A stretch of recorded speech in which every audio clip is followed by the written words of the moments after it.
Hello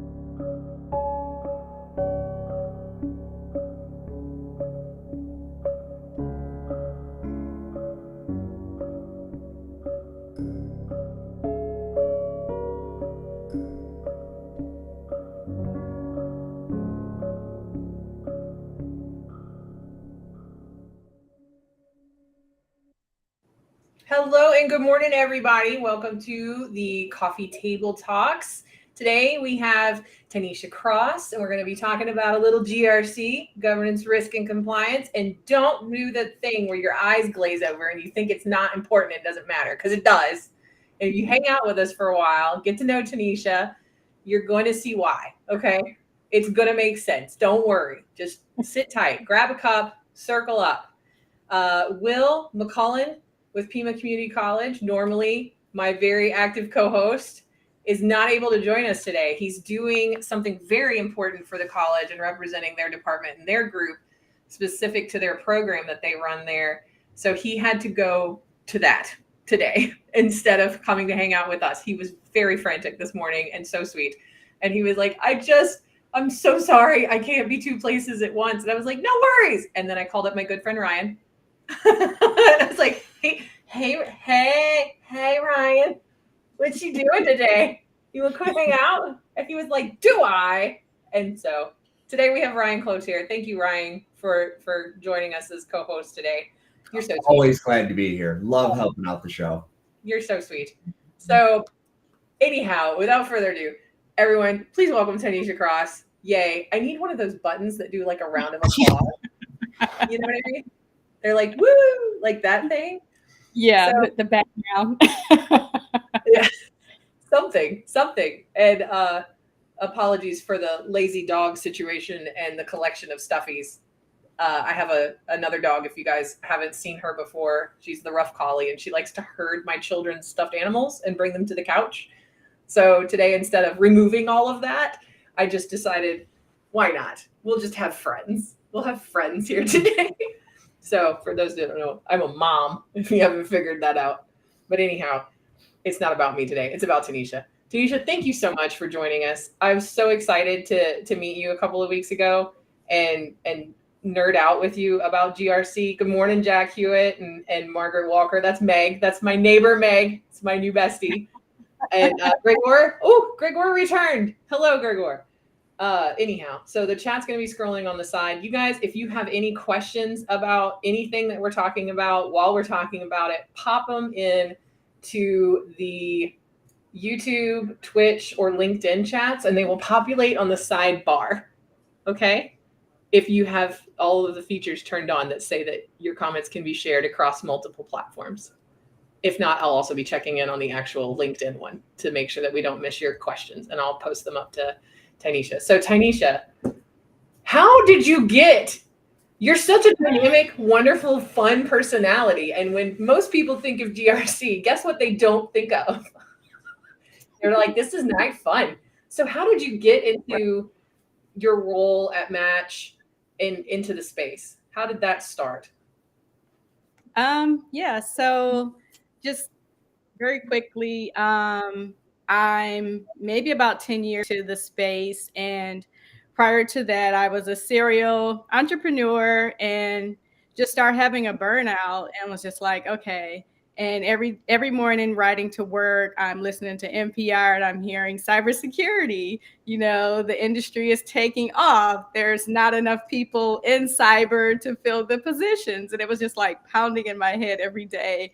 And so started just doing some research on like what's cybersecurity, what are the roles, what's the pay, how can I make this transition? And so after doing research, and then I ended up enrolling and taking some classes in computer information systems with the minor in cybersecurity, and met a guy on Tinder and was telling him like, hey, I'm new, trying to break into the industry. I'm looking for an internship. I'm not getting any calls backs. And he's like, oh, really? My organization's hiring for an intern. I can see if they can look at your resume. And so fast forward, I landed that internship which ended up like serving as like the catalyst to get like my, first salaried position with Walmart. And so that's pretty much how all that happened. And it was just like, wow, okay, I put one small thing on my resume that I got from my internship, and my then manager at Walmart was looking for a person that knew how to do like control mapping.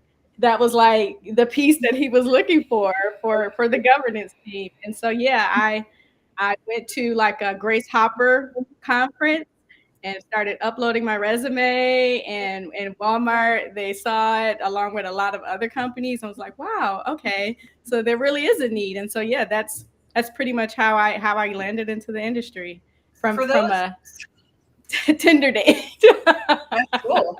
So for those that may not understand what control mapping is, can you explain to us a little bit about what control mapping is and how it functions and serves?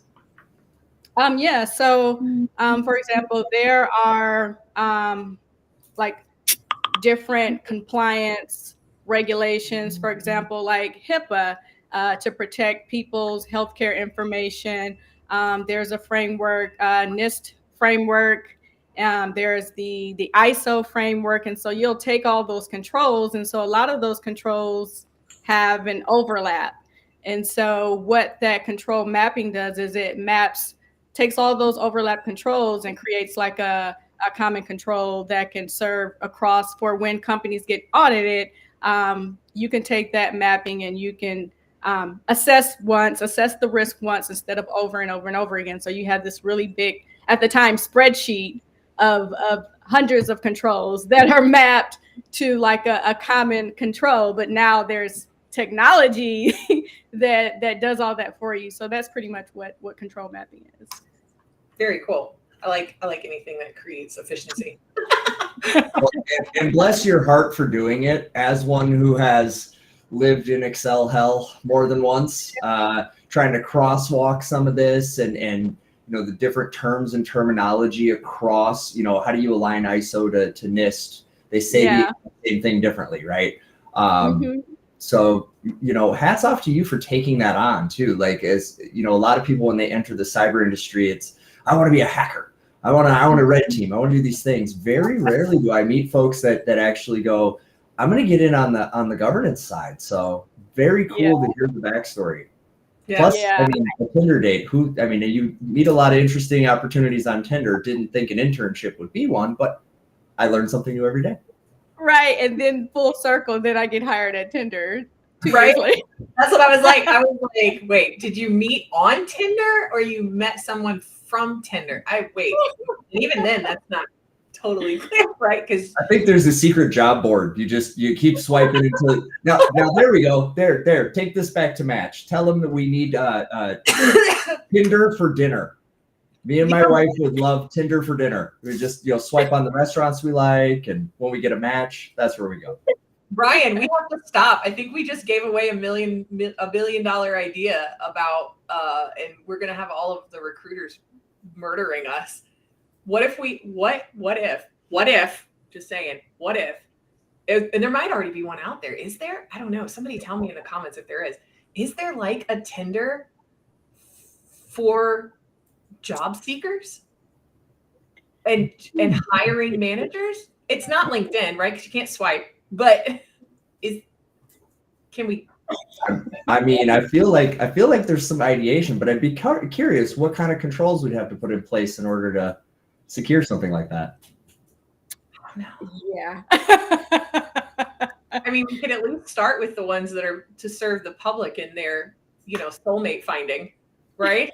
Start there, polish them up a bit. I'm just saying, why isn't that is that a thing? Somebody go look it up, you guys, in the chat. Go open up. Engineers, get on this. I know, right?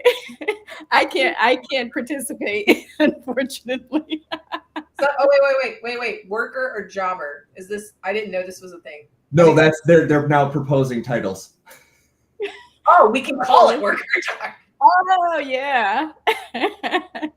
So, I like jobber or worker. I like worker too. I have a question for you, Tynesha. What in the last 90 days given all the changes that have been happening, right? All the shifts in the legal landscape, shifts in the compliance frameworks themselves, expansions and actual teeth in some of this. What's been kind of the number one topic that you've been kind of encountering as a governance leader, and really what are you hearing from your business stakeholders as kind of that primary area of new governance focus?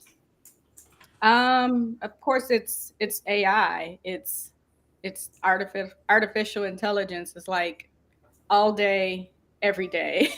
The questions, the conversations, the document that just keeps getting longer and longer and longer. Everyone's ready to use it, but we're not ready to approve it. It's like, I'll admit we're a little nervous because we don't know, because AI is the result of humans entering in information that's going to just like feed this behemoth of a thing to, release all types of information. And we don't know, how do we control this thing from like being a disaster? I mean, it's cool, it's fun, it can help a lot of people do things they need to get done, but there's of course that dark side. So yeah, that's the topic of conversation every day, and having to like tell people, no, not yet, we're not ready. No, just wait one more minute. And I would say myself, similar. There's concerns around what is intellectual property. If I use this to create or ideate something, do I actually control that IP? Up to and including some of the challenges around permissioning. I've talked to a few businesses that want to implement it so that they can use it to do analysis on various data sets that they have. But we have a concern because there's no native RBAC, if you will, right? There's no native way to kind of control and say this instance, these parties can have this. And so one of the things that I've been kind of looking at, and I'm curious if you're kind of maybe exploring this too, is a modified version of acceptable use with kind of prompt filtering. So think of it as like a parental control, if you will. What do we allow to go into the AI from the system, right? Is there a technical mechanism to put in between? And also, what do we allow, to come back out, right? Because if we think about the ways that it's being used, some of the outputs people are taking action on. And so one of the policies that I've been talking with folks about is verification prior to actually making a decision off of that. That's primarily been in the medical space, but I think there's a room to extend that out to other verticals as well. What are your thoughts around that? Yeah, I came across a tool a while back while I was researching that does assist with that filtering and like alerting, like our team, for example, like a user just input this in there, kind of like that classification, like how you filter for emails. So I think there's a tool that kind of works in that manner, to where it will flag and say, this data set was input into the tool and it got blocked. I think that would be very, very, very useful, because when you read into the privacy policies of these AI vendors, they tell you like, we're going to use your information for training. So be careful about the information that you're putting into this, because it is going to be used to continue to train the model so that it knows, the proper things to output. Because right now, what the big deal is, hallucination, when like the models, they can't interpret or make out, so it'll just say anything. And so it's like, that's scary. So yeah, I definitely think that just looking into like those tools, or someone needs to continue to develop those tools that serve as that in between that AI and internal organizations and whatnot. So, or maybe they can start building that within these platforms, in these AI platforms, Google. Right. Open AI. I think too, the one of the risks that has come up is trust and authority. Yeah. So what is the authoritative source of the data, right? So we've got this data, we're going to take it as canon, but where did it come from, right? And is it a Reddit comment that got scraped? Is it a reliable source, right? Right. Going back So to how you were taught originally. I'm an 80s baby, so whenever we got computers in the library, one of the first, things that they sat down and taught you was how to discern what was a reliable source, if they even allowed you to use internet sources for a report. Right. Yeah, I remember those days where it was like, you got that from the internet, that means nothing. Go look in the library, right? And it's still like that. How weird is that it's still like that? That it's like, I mean, I'm sitting down with my school age kids going through how to do research on any topic right now that they want to, right?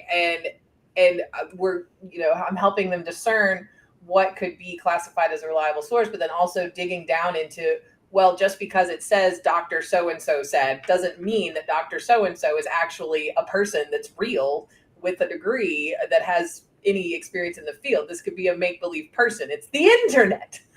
Right. Or the low study count, right? We this is very common in medical studies. 80% of participants say this, and then you find out there was like 7.5 people involved in the study.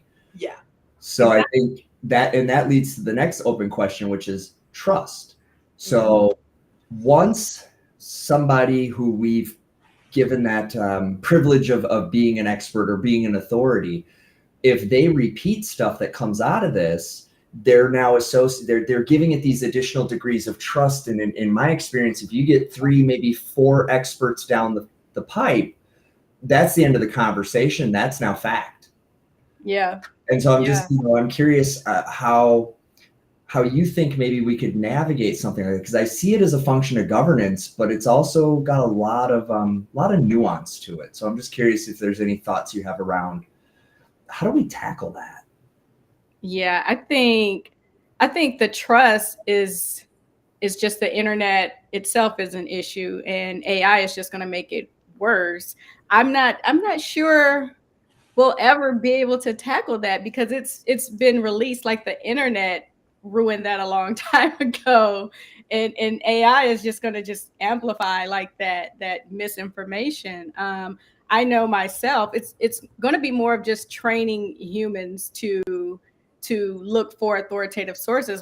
I still do that when people send me things. I'm like, you sent me this article, like this isn't a reliable source. Like, why are we having this conversation on what you sent me? So I think it's just going to be more so just training people to just like, okay, make sure you're looking at like our foundational places of where we know things are trustworthy sources, and not just, something that's popular on the internet. It's just going to be a human training, a mindset that we have to embed into people. But other than that, I don't think it's ever going to be controlled, to be honest. So what you're saying is I shouldn't get my medical or legal advice from Facebook.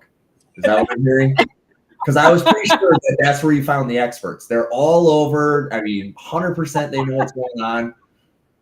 They sure act like it, don't they? They sure do.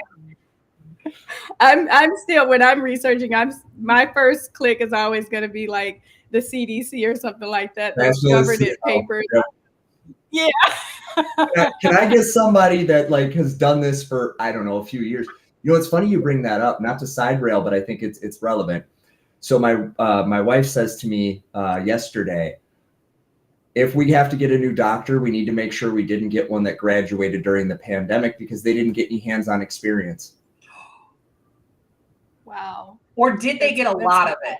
No, not from local. They got maybe the triage, right, from working as a frontline worker. But as far as like the traditional, like working with, doing that more embedded residency and things like that a lot of that got compressed, which I found to be fascinating, because, that I think and the reason I bring that up is I think we're going to experience a similar phenomenon with the advent of AI and a shortcutting of knowledge.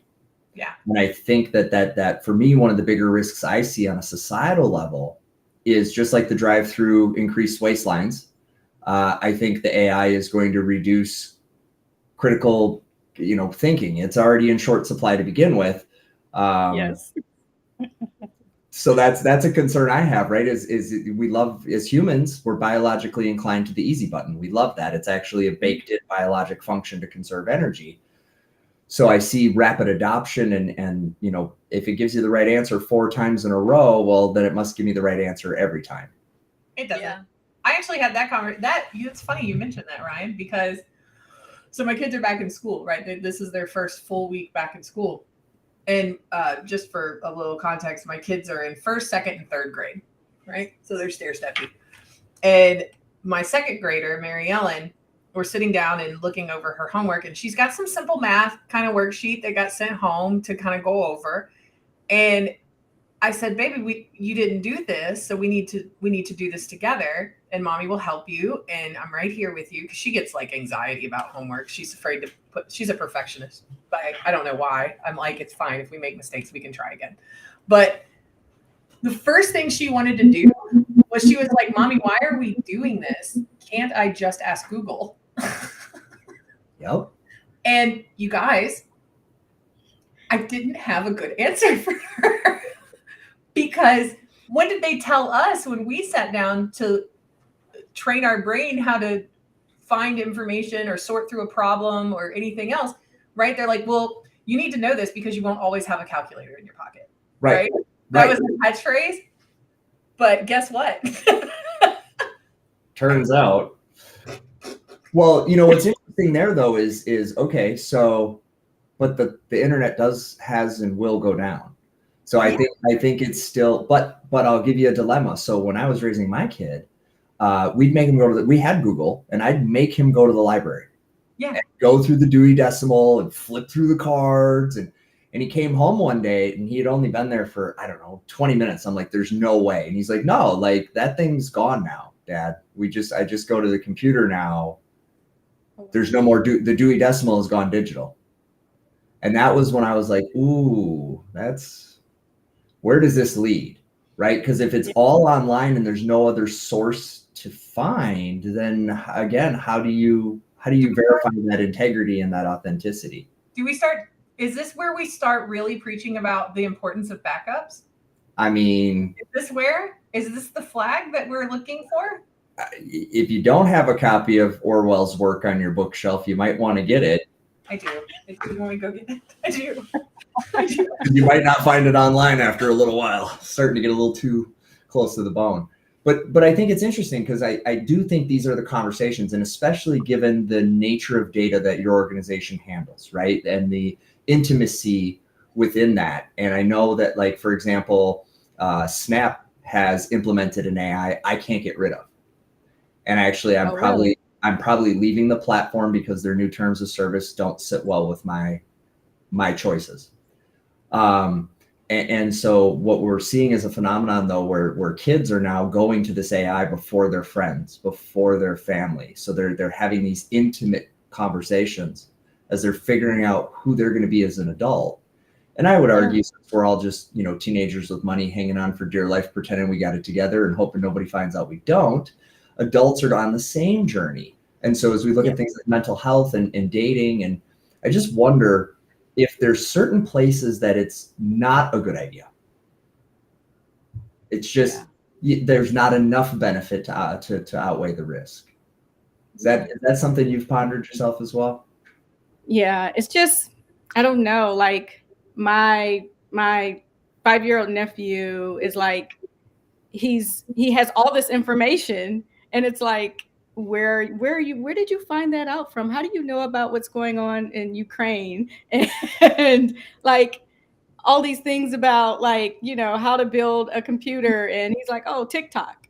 But then I'm like, well, didn't TikTok put an age restriction in? Well, he's smart enough. He knows how to calculate the year he was born so that he's old enough to use the tool. And it's just like, and those things aren't actually, you can't actually protect that, right? Because the only way to do that is to submit some form of identification, and then who wants to do that, right? Because now it's an official form of identification that lives somewhere that you're not sure who owns that or has control over it until you get down into the deep paragraphs of your EULA. But it's more of a mitigating liability for the platform itself, because then it puts the onus of risk onto the user rather onto the platform, which is smart for the company, right? Because they're like, we can't be responsible for this. The users need to be responsible for themselves utilizing the platform. And if they make the choice to make a workaround or essentially lie, right, to figure out how old they have to say they are, then that's on them. Now the risk is on them. Yeah. And I get that, and I see how there's complications around being able to enforce those kind of policies in a way that makes users answer honestly about it. Because I mean, I was a kid under 21 trying to get into a bar once. I got it. Like, I get it. Right? You're so excited to grow up and be part of that community that may have an age restriction thing in place.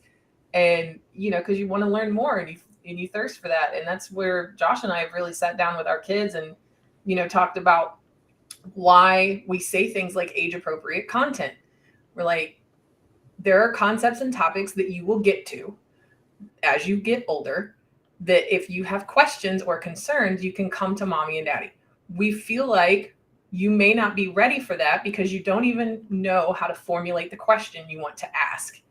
And it's like good data in, right? Good data out. Well, bad data in, bad data out, right? Their little brains are like these AI models that we feed full of stuff. And if you cram it full of horrible concepts and, very adult content that will get scrambled up because their model isn't mature enough, right? It's going to spit it out in this really horribly jumbled way that nobody can understand what's coming out the other side. Anyway, I'm sorry. I'm going to get off my soapbox. But that's my soapbox. I think Ryan froze up again on the video. But anyhow. Oh, yeah. I find myself reading privacy policies more often now. And a lot of them are even putting those disclosures on there that say, we can't guarantee that we're going to protect all of your information. Basically, enter at your own risk. Input at your own risk.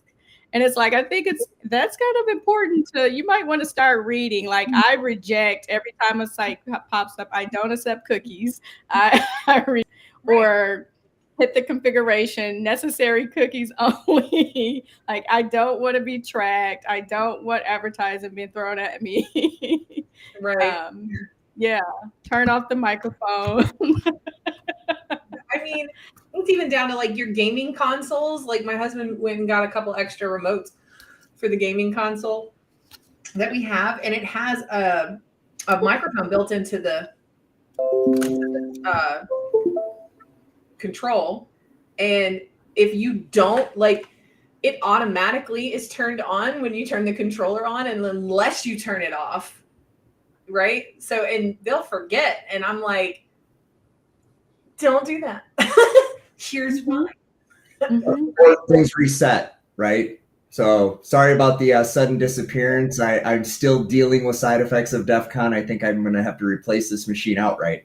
But one of the things I've observed is when updates push. And so this is especially relevant for example, with your organization, Tynesha, right? Those privacy settings, they have to stay the way they're set because no one ever goes back to look. So if we do manage to convince them to look the first time and actually go through the effort of setting it up, they don't ever go back. And all too often I see, and I'm not going to name specific apps, but all too often I have seen where an update resets all of that back to the least amount of protection.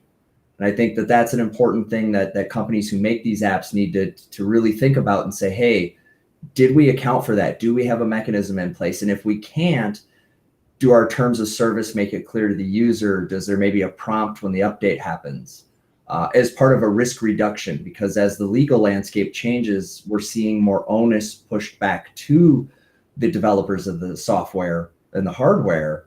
And I suspect, just even apps in general are going to start to come into scope for more legal accountability than I think they've had in the past. Yeah, we're definitely under like a lot of scrutiny. Like I work with privacy a lot, and there's a lot that we have to maintain and stay into compliance with, and make sure that we have the user's best interest and that it's very clear, and it's not just, oh, this consent, we have it shown. No, you have to click it and accept it physically so that you can continue to use our product and whatnot. So no, there are a lot of things being put into place that we definitely have to follow. A lot of different things we have to post in different countries and follow a lot of regulatory requirements. So no, it's a lot going on in the background that a lot of people don't know about. And it's not just Tynesha. You have a team, right? Of individuals. Yeah. I mean, it's a big job, right? So whatever, back to Tynesha and I meeting a couple of weeks ago, whatever she was like, because I always ask people in cybersecurity, whatever their role is, especially if it's very specialized. I'm like, so what do you tell your friends you do? Right? Because I know what me and Josh tell people outside of our industry that we do. We're like, yeah, we work with computers, like, and that's it. You mean Geek Squad? Yeah, let's go with that. Geek Squad. Yep. Yeah. Yeah. Right? That's what everybody thinks. Yeah. So it really depends on who I'm talking to, though, so. Yeah. So, and then also it gives us a little bit of the giggles whenever those same friends, and we did it wrong, right? Whenever those same friends come back and they're asking, Josh, who is a lead SOC analyst, to fix their printer, it's like, or they'll come and ask me, how do I get my password reset on this app or whatever? And number one, I mean, yeah, okay, I could follow prompts, guys, but I work specific. I'm also a very specialized service in cybersecurity, where I help aid those vendor relationships so that we're making sure we're meeting technical and functional requirements of the teams that own the tools, right? And then also looking for ways to consolidate tech stacks and build those kind of bridges, and the importance of, work with your vendors because they will help train your new people on how to use that tool because they want you to keep using that tool and subscribing and paying that fee. Like they will offer those things for free. Just saying. But I can't explain that to everybody else and then automatically understand why that's important. But somebody in the field who has worked with vendors and who has had to have their thumb on their contracts and make sure that they're right. And I work with a lot of GRC folks on these things too, because that is a business to business partnership that if the business is under certain requirements and compliances and has an eye out for, risk items such as third party risk, right? Who is going to go and knock the door down of the vendor partner who's like, I don't understand how to answer this questionnaire, because they don't want to tell you they don't understand, right? Because they're like, they're going to think we're dumb. And I'm like, you're not dumb. It's fine. If you need a friend, here's a friend. And end party risk. We talk a lot about third party, but I've got to tell you, as I'm unwinding some of this because of the new SEC requirements, it's the end party. I've got libraries that got pulled in from God knows when that do God knows what. Those developers are no longer here. Is it mission critical? Is it not? Then you find out that library is actually held by this company. That company's somewhere else. Before you know it, you're 10, 11, 12 folks away from the contract. Yeah. But the risk introduced by that is still very relevant to your daily ops. And so I wonder if as we go through this, that software bill of materials, that supply chain traceability becomes more prevalent of a governance conversation when selecting vendors. That would be awesome. Your ear, Rachel. We'll plug in your ear. Oh, sorry.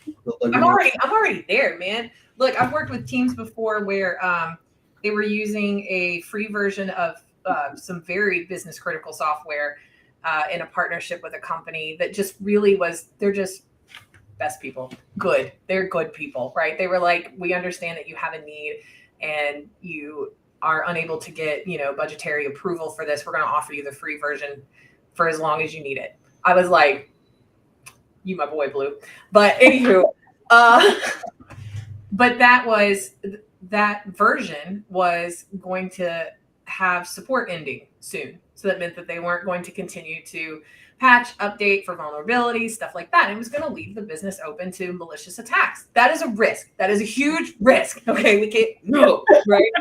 So what did Rachel do? Consolidated a bunch of tools within the tool stack, pulled back enough money out of the budget to get those under, like those things that were submitted but weren't approved kind of things, right? And then shoved it in there, made it fit. I made it fit. And I don't mean I made it fit into the network. I mean, I made it fit into the budget. There's a difference, right? I don't want to force the wrong tool someplace. It was the right tool, but we needed the paid version versus the not paid version. And that's one way that, your procurement team, your sourcing teams, partnering with the GRC folks is so important, right? Because if I come to someone like Tynesha, who's looking at all of these very traditional, things, depending on the appetite, and we can go into that in a second, but depending on the appetite for governance, risk, and compliance within your company, right? And maybe this is a risk that they didn't foresee, right? Because they don't have their thumb on a contract and they don't necessarily understand how these products, tools, software and hardware, how these things are relating to each other, right? So you have to closely partner with everybody and speak to everyone on their level so that they understand and can do the thing that they're shiny at. Tanisha's shiny, you're over here. Tanisha's shiny at understanding what a risk looks like and being able to score it or prioritize it one way or the other. And but if she doesn't know, she doesn't know, right? You have to communicate. So I'm sure there must be a ton of communication between you and other teams and departments. Oh yeah, definitely.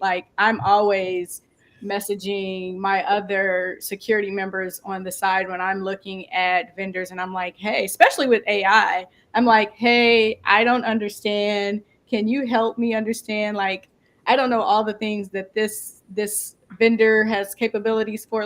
Can you break this down to me? Because from my lens, I'm making sure that the vendor is reputable, that they have their controls in place from a governance, risk, and compliance standpoint. I'm making sure they have a SOC 2 report or ISO or PCI certification, just at that high level. But when we want to look at vendors and dig deeper into a more technical aspect, I work with our red team a lot. And that's where, I lean on them really, really heavily on okay, I'm not feeling too great about this vendor. Let's look a little closer. Let's, talk to them about maybe, seeing if we can pen test their application. So I can sleep better at night. The organization, I know that I'm making the right decision, So we're not on the news because I approved a vendor that wasn't secure. And it's the thing that I hate is that we can't really touch into the fourth and fifth parties to look at them. It's not in our scope. And a lot of these startup vendors, have a lot of subcontractors to do most of the work to make their application run. And it's the risk is buried all the way down in there, not at this level, not at the third party level. So I looked at an application recently and they were in beta, looking at that fourth and fifth party risk. And I thought that was really cool, a really cool feature that they were offering because that's who mostly has all of our information anyway. So I want to circle back real quick. I'm sorry, Ryan, back to an appetite question. So when you're talking about looking at the risk level of third, fourth, right, those deep level partnerships, whenever you walk into a business, not every business is ready, right, for that level. So how do you, Tanisha, kind of, wrap your arms around what their appetite is for where they are in space? You know what I mean? What are some indicators that, they're kind of at this first level or they're more at this second level where they should, I think there's a model actually that is based on this for security appetite, right? Yeah. I just want to do something specific to GRC that is similar maybe in helping to map that and helping to communicate outside of GRC team or outside of the security space that can be communicated, off of InfoSec Island, right? So that they understand the language too. So I wonder how you come, like, is that something you find yourself doing, or is that more I'm sorry, is that higher level? I don't know. I don't know. That's why I ask these questions. I don't know. Yeah, it is. A lot of it does boil up to leadership, but fortunately, I've been lucky to be at organizations where, they have that open door policy, and a lot of leaders now, they like to meet on a regular with lower level people so that they can hear us and take our recommendations up to that level to say, hey, I have a person over here in the weeds, and they're constantly telling me, like, here's the risk, here's what we need to do. But then I've been at organizations where there was a lot of red tape, and it's like, because they already don't look at security as a source of revenue. It's like, we're spending money when we're dealing with security. They're not bringing the business money, but we're saving you money. We're saving your reputation at the end of the day. So that kind of, balances out from, being like a revenue generator, or, saving you money from being on the news when you have a data breach. So yeah, so they are taking in our suggestions and whatnot, for the most part. But I would say more so those governance structured organizations, it was like a lot of pushback, and it was like, never mind, I'll just go in my corner and mind my business and do my job. Right. Sadly enough, they're not the first to embrace or jump on the bandwagon to, implement new ideas and new things. Unfortunately, even though the government gets hacked all the time, government bodies, it's scary, like water companies and whatnot, they're getting hacked by hackers, and it's like, we need these services and you should be like the most secure. But and I think Rachel touched on it. So one of the things that Synaptech is working on, that I'm part of this drive, if you will. So in my home state of Minnesota, any public water utility simply needs to call. The risk assessment's free. The coaching's free. I need my water to stay safe. I'm willing to forego a dime to make that happen. Right. I like how you think, Ryan, though. Like, I mean, a lot of business development people are like, you give it away for free. Oh, and then Ryan's like, I like my water to turn on. Thanks. Yeah. And not take me and the family out from drinking it. Right. So right. I think, but what we found was that public water sources are privately held entities in a lot of cases. And so really what you're dealing with is a small business comprised of an industry. I don't know I'm learning more every day about water treatment, but I don't, that's not my expertise. And their expertise is that they can tell me how many parts per million of what is where, but they don't know how the computer controlled servo that dispenses the sanitization fluid works. And so conveniently, I can remote in from wherever I am. That seems like a good idea. So we've made a lot of these missteps, but part of it is I think we think some of these institutions are bigger than they are. Yeah. And really it's these small shops, which is why I'm making that offer available really to any water treatment plant. Like, if anybody's listening today that doesn't have a plan, please call me first. Like, I'm not going to charge you to help you protect your citizens and their critical infrastructure. Yeah. No, that's awesome. I'm pretty sure that's true for everybody right here, sitting right here, right? I mean, that's kind of what makes this. Okay, Tynesha, question for you. It's a little sidetrack, but have you found, as you got into this industry, since you came out, serial entrepreneur and many different things, I'm assuming, over the years, have you found that this is a group of folks that motivated by something maybe a little bit more than just the job?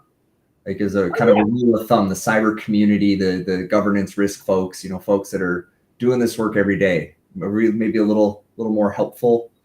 Yeah. There are definitely extremely passionate individuals that take their work outside of work. Like, I work with people that wake up at 5 a.m. posting about, different things cyber related. And I'm like, yes, they really love, the community. It is more than just a job to them. And it's really interesting because you learn so much. And it's like most of us that are in the industry, like our minds are constantly like thinking and running. And like, I think just like that new information being fed into our brains every day, it's like you just really love it, and you're really passionate about it. So yeah, it's definitely deeper than just work from 9 to 5. Yeah. So yeah. Meg asked a good question that I think we could. This is a segue. That's yeah. right there. Like, yeah, I've been staring at her question for a long time, and I don't know how we're gonna get to it. So this is my neighbor Meg, also my bestie. Is there something I can do to protect my sixth grader school issued laptop, or things I should look out for? I don't really trust the school system's security. Me and you both, boo boo, and I will come take a look after the coffee table talk, okay? Before we walk together to go get our kids from the bus stop. But I'll come take a look at it for you. So don't worry. There and I know some of the IT folks that are in charge of running our school system stuff, but this will be the first time I've interfaced. My kids aren't old enough to be issued a device yet. So this will be something fun for me too. And Josh will take a look as well. I'm just going to warn you right ahead of time. Usually those devices are owned by an administrator and you cannot alter or change anything on those devices, which is actually great, right? Because then kids can't go and remove whatever endpoint protection might be on those devices that are already in place to save them.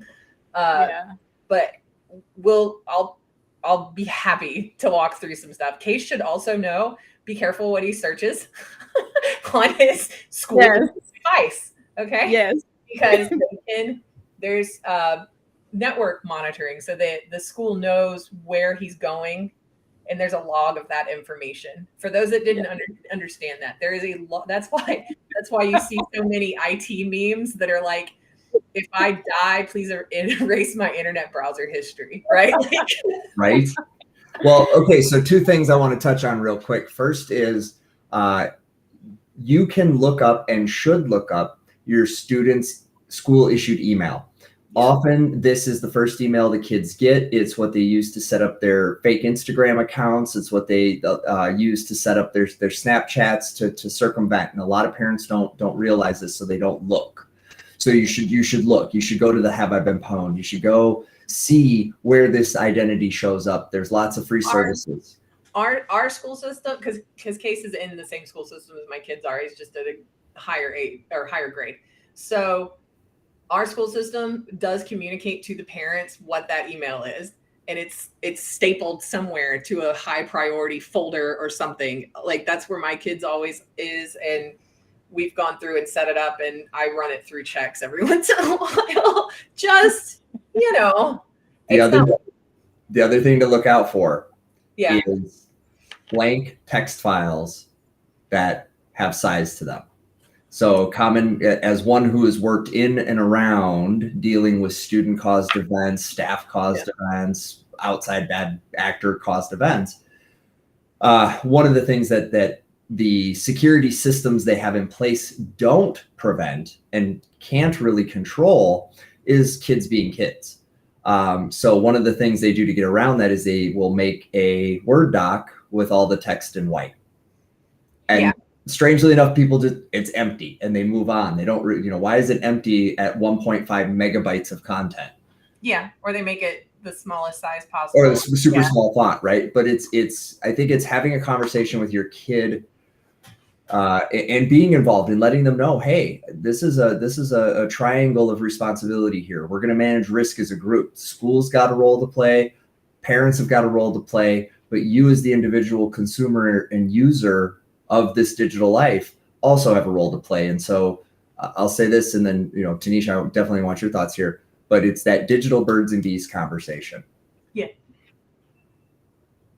Yeah. It's necessary. Like, my sister and her kids, and they're like taking over her phones. And I'm like, you have to put all of the security measures in place. Like, it's just like, well, I don't have time for that. And I'm like, well, yeah, you're going to get all your information hacked. Your credit card and all that information is already loaded into your wallet, and you have a 5-year-old, a 3-year-old, and so forth. They're on your phones. They're on the devices all day, every day. Like, there are restrictions that you can put into place because you have that talk with them, but it goes in one ear and out the other. So you have to put those configuration settings into place. Like my nephew's phone, I have it to cut off at a certain time. Like, you can't get on the internet after 9 o'clock. Like, I'm going to lock down what I can, but I need you to do your part as well, because it's going to be a disaster because they're downloading everything. And who knows, like, no, you can't. My nephews, they ask, can I play on your? No, you cannot, because you're not about to download something malicious. I don't even let my spouse use my phone for that very same reason. Yeah, but I definitely think that conversation is important for them to understand, when, being on the internet and downloading like unknown software, like, as plain language as you can explain it to them. I definitely think it's necessary on a regular basis. Well, I think they're smarter than we give them credit for too.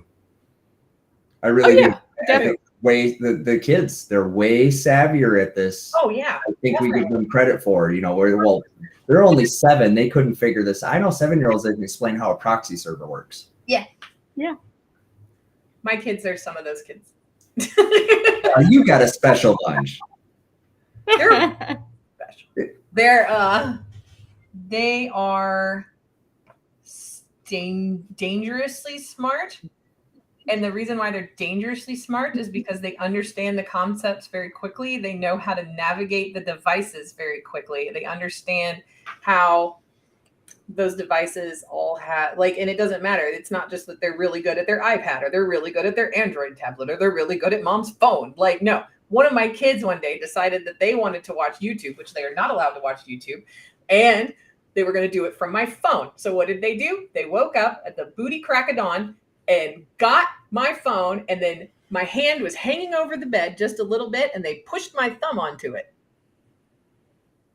You want to know what woke me up? They forgot the volume was all the way up. That's what woke me up. It wasn't the thumbprint thing. It was the volume was turned all the way up. And suddenly Linky Box is blaring next to my head. And they looked real surprised, like they were going to pee their pants when my eyeballs opened.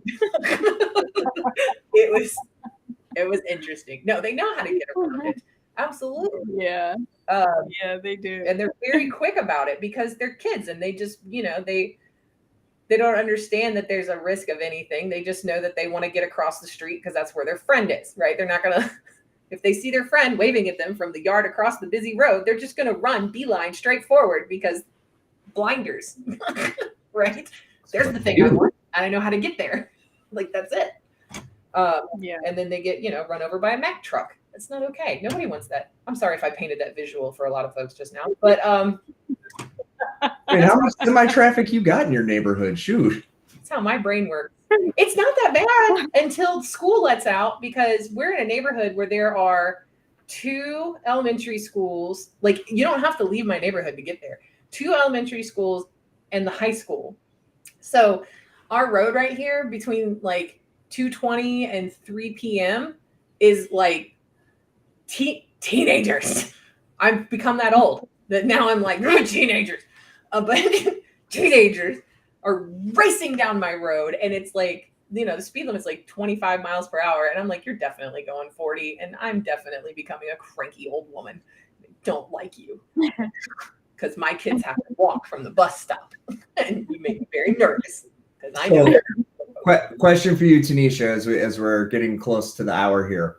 What is one thing that you would want to communicate to other risk governance professionals? One key point from your learnings, from what you're dealing with now, could be anything, but what would be that one thing you would want your fellow peers out there to be thinking about, talking about, or looking into? Ooh, that's a good question. Honestly, that's something I haven't thought about. I love it when you do that. I love it when you do that. Might be. No, but I think the most important thing right now that I've learned is the communication and collaboration with other stakeholders outside of like your immediate team and walls, because you will discover so much more and get so much farther than just within your small pod or team. It's like all these different departments have a piece of information that you need that you didn't think you needed.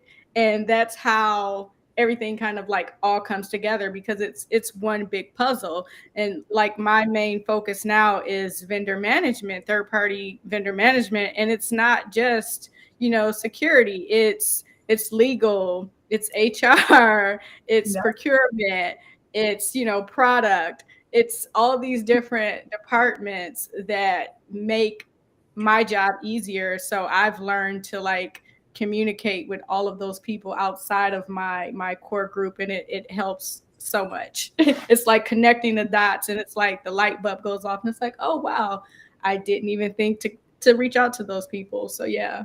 So just in a nutshell, like expanding your network within your organization.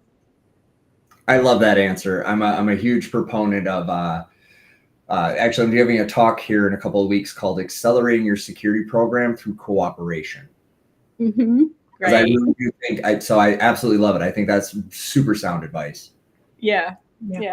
I agree. I can't put anything better on that either. But that's why we invite Tynesha. This is why I talk to people like Tynesha, so that, I am also enriching myself in my own brain, and that's okay. And I hope that's why you guys come along is, if I ask a question to the group and you have an answer, great. And if somebody has more of an answer, even better. And if we build on each other, we're all going to get smarter. What? Together. That's how we're going to do this. You can't come in and be like, I know everything and I need nothing more from anyone else. And don't worry, I've got it. Dun, dun, dun, dun. No. That's a risk. That's a risk. That human I quickly identify as a huge risk. Exactly. Yeah. That is what we also like to call, what is that? An internal threat. You are an internal threat. Stop. Yeah. You can't see my code. I've got it. That's the worst of the risk, is internal. Really hard to do so much damage. Just think of like, the bull in the China shop situation, right? Right? It just destroys everything inside. If the bull was outside the China shop, maybe a little bit, but the inside bull, bad. Don't let the bull inside. That's either that or giving lots of distracting, tasty treats. Keep them occupied. One or the other. That's why we constantly like do security awareness, like all the time, because it's the people that are inside that will press the wrong link. And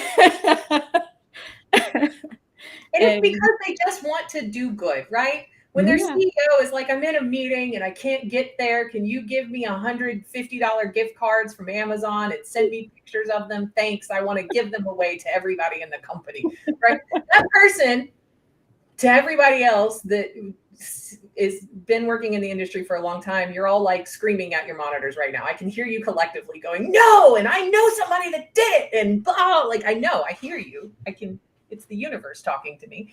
But to them, they just wanted to help. They just wanted to be, a part of the team.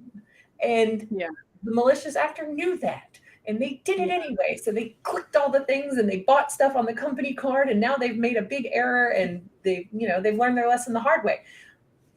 But the only way that we can help them not make that error themselves, right, and get that experience, which is horrible, I've seen it happen to people before too, is to talk about it and educate them. And that's why governance, risk, and compliance, other people may glass over. I'm like, I'm about it. I want to ask you questions and I want to know more.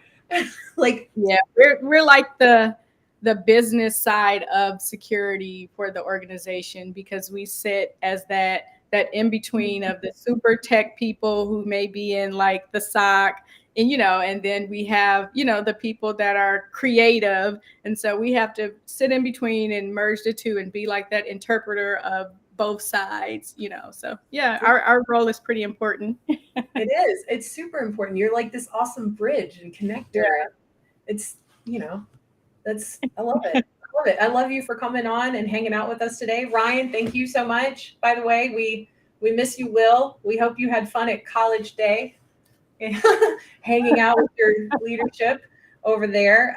We know you're doing some great things in your local area with positive impacts.